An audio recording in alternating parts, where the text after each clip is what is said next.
This video is about what happens if your child fairly consistently goes, I hate maths. And here you are at home having to work with your child on a subject that they tell you they hate. The first thing to say about what happens if children go, I hate maths, is it's not a great answer to go, yeah, I do too. Because actually that reinforces, they admire you, they love you, that reinforces the feeling that it's fine to hate maths. And actually you might say, well, it is fine to hate maths, but that's not very helpful when children are going to have 14 years at school having to do some maths. And so it's kind of nice to go, yeah, I didn't used to like it, but you know what? Now I look at it slightly differently. Or I used to hate maths, but now I've come to quite like some bits of it secretly. So it's quite good to make it something that actually you don't accept that just, okay, I hate maths is okay. Secondly, if the child has got a sort of attitude of, oh, I hate maths, I don't want to do it, one big thing that really helps is to share it, to say, well, I tell you what, we'll be doing it together. You know, I'm not frantically good at it either, so we'll work it out together. And we always give a bit of teaching, a bit of explanation at the start of any activity that you're sharing with your child at home. So at Hamilton, we always make sure there's something to share.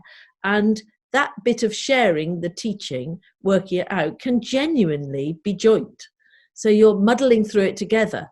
And the child can almost take the lead. And that's really helpful, because if they feel like they're explaining something to you, that is a big positive factor in how you feel about a subject. Normally, you don't like a subject because you feel uncertain, lacking in confidence about it, unsure. And so when you're explaining something to somebody sitting next to you and you're saying, no, I see what it means. This is what it means. This is how we do it. That little bit of, oh, I see, is very confidence boosting. So working through it together is the first big tip if they're negative to start with. And the second thing is, how can we break up the practice? How can we make it a little less boring? Well, firstly, share a bit of it. Maybe do the first one together, and then they do a couple, because that makes it a bit more manageable. And as you do the first one, you can talk through how you're doing it, and maybe struggle a bit and get them to help you, because that helps. And then let them do a couple, and then take a pause. Break up the practice into short chunks, because it helps.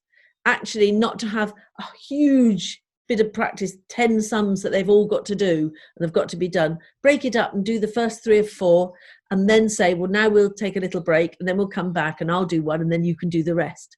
That makes it much more manageable, and the child doesn't feel so daunted as they start it.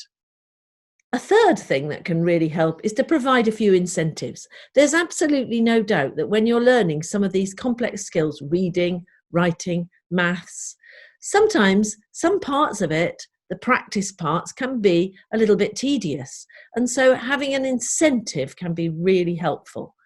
And the incentive doesn't have to be, monumental, and it definitely does not have to be financial, but it can just be having a little bit of time that you spend together doing something they like, even if, reading a comic.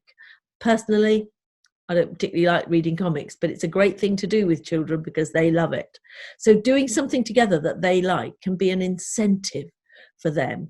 And so having an incentive, well, we have better do these 10 calculations, but I tell you what, when you've done them, why don't we play a bit of that game together?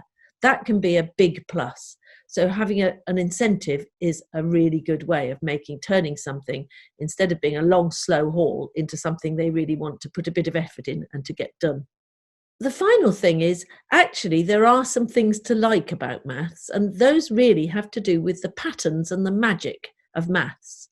And quite often in a Hamilton activity, we'll put an activity at the end, which is an explore, something where you're playing with numbers. And playing with numbers can be a really nice way of helping children to see that math doesn't have to be boring. It can be really intriguing. Why is it that if you take a 2-digit number, maybe the number of your house, 39, and you flip it round and turn it backwards and make 93, and then you find the difference between those two numbers, 39 to 93, the difference will always be a multiple of 9. Why is that? That's so magic.